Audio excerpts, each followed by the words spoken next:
Hi hello ನಮಸ್ತೆ. KN TV channel ಅನ್ನ ಈಗಲೇ ಸಬ್ಸ್ಕ್ರೈಬ್ ಮಾಡಿ ಮತ್ತು ಹೊಸ ಸುದ್ದಿಗಳ ಅಪ್ಡೇಟ್ ಪಡೆಯಲು ಬೆಲ್ ಐಕನ್ ಒತ್ತಿ. ನಂದು ಬಹುಶಃ ಮುಂದಿನ ಎಲೆಕ್ಷನ್ ಕೈತೆಲ್ಲ ಸಂಶಯ. ನಾ 2 ಸಲ MLA ಆಗಿ ಒಂದು 20 ಸಲ ಓಟ್ ಹಾಕಿದ್ರೆ ನಂದು ಓಟ್ ಮುದ್ರಿಸಲು ಇರುವುದು ನನಗೇನೋ ಸಂಶಯ. ಇವರ ಆಡಳಿತ ಇಷ್ಟು ಪ್ರಮಾಣದಲ್ಲಿ ಇರ್ತಕ್ಕಂಥದ್ದಿದೆ. ಇದಕ್ಕೆ ಈ ಜನಜಾಗೃತಿಯಿಂದ ಜನ ಎಚ್ಚೆತ್ತಬೇಕು. ನಿಮ್ಮಲ್ಲಿ ಒಂದೇ ಕೇಳ್ಕೊತೀನಿ, ನಾನು ಓಟ್ ಐತಿಲ್ಲ ನೋಡ್ರಿ ಅಷ್ಟೇ.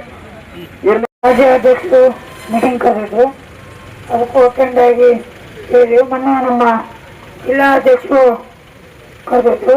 ಈಗ ಶತಮಾನಗೊಂಡಿದೆ, ಅದಕ್ಕೆಲ್ಲರೂ ಸಂಪೂರ್ಣ ಬೆಂಬಲ ಕೊಡೋಣ. BL2 ಕೆಲಸಗಳು ಭಾಳ ಇದೆ, ಅವರೆಲ್ಲರೂ ಜಾಗೃತರಾಗಬೇಕು. ಅದು ಹೇಳಕ್ ಬಂದಿಕ್ಕೆ ತಮ್ಗೆಲ್ಲರಿಗೂ ಧನ್ಯವಾದಗಳು ಹೇಳಿ ನಾನು ಮಾತನ್ನು ಮುಗಿಸ್ತೀನಿ. ನಮಸ್ಕಾರ.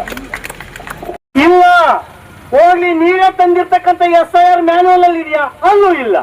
ಹಂಗಾದ್ರೆ ಅಸಂವಿಧಾನಿಕವಾದದ್ದು ಯಾಕೆ ತಂದಿದ್ದೀರಿ? ಇದನ್ನ ತೆಗೀರಿ ಅಂತ ಚುನಾವಣಾ ಆಯೋಗ ಕೇಳ್ತೇವೆ. ತಪ್ಪ ಇದು? ತಪ್ಪ ಇದು? ನಾವು ಸರಿಯಾಗಿರೋದು ಕೇಳ್ತಾ ಇದೀವಿ, ಚುನಾವಣಾ ಆಯೋಗ ತೆಗೀರಿ. ಆಯ್ತಪ್ಪ, ಅದಾದ್ಮೇಲೆ ನಿಮ್ ತಪ್ಪಾಗಿದ್ರೆ ನೋಟಿಸ್ ಕಳಿಸ್ತಾರೆ. ಆ ನೋಟಿಸ್ ಬಂದಿದೆ ಅಂತ ನಿಮಗೆ ಗೊತ್ತಾಗೋದು ಬಹಳ ಡೌಟ್ ಇದೆ. BLOಗಳು ಬಂದು ನಿಮಗೆ ಹೇಳಬೇಕು ಅಂತ ಹೇಳೋದು ಕಷ್ಟ ಇದೆ.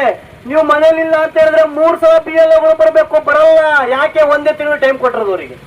ಎಲ್ಲ ಪಾಪ ಮಾಡ್ಬೇಕು. ಅವ್ರು ನಿಮ್ಮನೆ 3 ಸಲ ಬರಲ್ಲ, ನಿಮ್ಮ ಹೆಸರು ಹೋಗ್ತದೆ. ಅದಕ್ಕೆ ಅವರು ನೀವು ಹೆಸರು ಸರಿ ಮಾಡ್ಕೊಳ್ಬೇಕಂದ್ರೆ 15ರಿಂದ 30 ದಿನ ಕೊಟ್ಟಿದ್ದಾರೆ. ನೀವು ಕ್ಯಾಸ್ಟ್ ಸರ್ಟಿಫಿಕೇಟ್ಗೆ, ಇನ್ಕಮ್ ಸರ್ಟಿಫಿಕೇಟ್ ಅರ್ಜಿ ಹಾಕಿದ್ರೆ 1 ತಿಂಗಳು ಆಗುತ್ತೆ ಬರೋದು. ಈ 1 ತಿಂಗಳು ನಮಗೆ ಸಾಕಾಗಲ್ಲ, 6 ತಿಂಗಳು ಕೊಡಿ ಅಂತ ಕೇಳ್ತಾ ಇದೀವಿ. ತಪ್ಪ? 6 ತಿಂಗಳು ನಮಗೆ ಟೈಮ್ ಕೊಡಿ. ಮತ್ತೆ ಎಲೆಕ್ಷನ್ ಬಂದಾಗ ಬೋರ್ಡ್ ಹಾಕ್ತಾರೆ ಎಲ್ಲ ಕಡೆ, ನಿಮ್ಮ ಓಟು ಅಮೂಲ್ಯವಾದದ್ದು, ಎಲೆಕ್ಷನ್ ನೀವು ಮಿಸ್ ಮಾಡಬೇಡಿ ಅಂತ. SIR ಬಂದಿತ್ತಲ್ಲಪ್ಪ, ಎಲ್ಲಪ್ಪ ನಿಮ್ ಬೋರ್ಡು ಎಲ್ಲಕ್ಕೆ? ಬೋರ್ಡು SIR ಅಲ್ಲಿ ಹೆಸರೇ ಹೋಗುತ್ತಲ್ಲ, ಹೆಂಗ್ ಓಟ್ ಹಾಕ್ಬೇಕು ನಾವು? 13 ರಾಜ್ಯದಿಂದ 6.5 ಕೋಟಿ, ಅಂದ್ರೆ ಇಡೀ ಕರ್ನಾಟಕದ ಜನಸಂಖ್ಯೆ ಅಷ್ಟು ಓಟ್ ಡಿಲೀಟ್ ಮಾಡ್ಬಿಟ್ಟು 27 ಲಕ್ಷ ಜನ ಕೋರ್ಟಿಗೆ ಹೋಗ್ತಾರೆ. ಸ್ವಾಮಿ, ನಮ್ಮ ಹತ್ರ ಡಾಕ್ಯುಮೆಂಟ್ ಇದೆ, ನಮ್ಮ ಹೆಸರನ್ನ ಯಾಕೆ ತೆಗೆದ್ರಿ ಅಂತ. ಕೋರ್ಟ್ ಹೇಳ್ತು, ಹೌದಪ್ಪ ನೀವೆಲ್ಲ ವೋಟ್ರ್ ಇರ್ಬೋದು, ಈ ಎಲೆಕ್ಷನ್ ಆಗಬಿಡ್ಲಿ ಅಂತಂದ್ರು ಬಂಗಾಲಲ್ಲಿ. ಇದು ತಪ್ಪು, ನಾವು ಕೇಳ್ತಿರೋ ತಪ್ಪಲ್ಲ. ಅದಕ್ಕೋಸ್ಕರ ನೀವು ಚುನಾವಣೆ ಆಗೋದವರು ಮತ್ತು ಸರ್ಕಾರದವರು, ಕಾಂಗ್ರೆಸ್ನವ್ರು ಇವರಿದ್ದಾರೆ, ಮುಗಿಸ್ಬಿಡ್ತೀನಿ. ನೀವು ಪ್ರತಿ ಗ್ರಾಮದಲ್ಲಿ ಗ್ರಾಮ ಸಭೆಗಳನ್ನ ಮಾಡಿ, ನೀವು ಸರ್ಕಾರ, ರಾಜ್ಯ ಸರ್ಕಾರ ಒಂದು ವೋಟರ್ ಲಿಸ್ಟ್ ಅನ್ನ ರೆಡಿ ಮಾಡಬೇಕು. 6 ತಿಂಗಳಿಗೆ ನೀವು ಹೆಚ್ಚಿಸಬೇಕು ಮತ್ತು ಈ ಲಾಜಿಕಲ್ ಡಿಸ್ಕ್ರಿಮಿನೇಷನ್ ತೆಗಿಬೇಕು. ಇಲ್ಲ ಅಂತ ಹೇಳಿದ್ರೆ ನಾವು ಹೋರಾಟವನ್ನು ಮುಂದುವರಿಸ್ತೀವಿ. ಧನ್ಯವಾದ. KN TV ನೋಡಲು ಸಬ್ಸ್ಕ್ರೈಬ್ ಬಟನ್ ಪ್ರೆಸ್ ಮಾಡಿ.